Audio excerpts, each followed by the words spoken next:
BNN Provinsi Bali berhasil membekuk 9 pelaku penyalahgunaan narkoba. 5 pelaku diantaranya bertindak sebagai pengedar jaringan lapas Kerobokan Denpasar. Setelah melakukan penyelidikan dalam sepekan terakhir, jajaran BNN Provinsi Bali berhasil mengamankan 9 pelaku penyalahgunaan narkoba.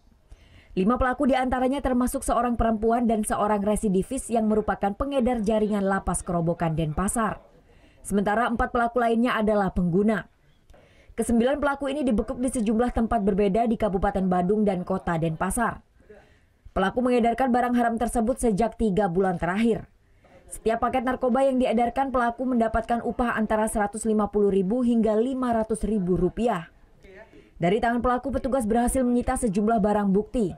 Antara lain ganja kering seberat 1 kg, puluhan paket sabu siap edar dengan total berat keseluruhan mencapai 180 gram, 9 butir ekstasi, sejumlah alat hisap, serta alat timbang.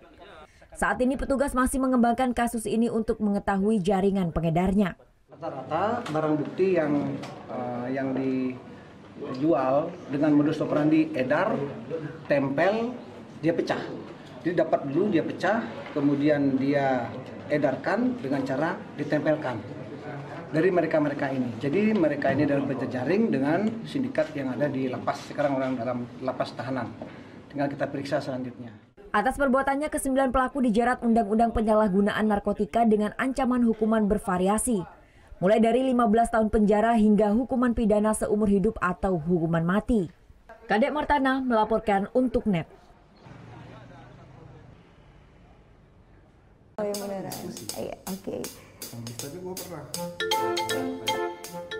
Nah, udah kan untuk beritanya? Jangan lupa di subscribe, di like, dan juga di komen ya akun YouTube dari Net Bali. Terima kasih udah subscribe. Yang belum, jangan sampai lupa di sebelah sini nih. Subscribe.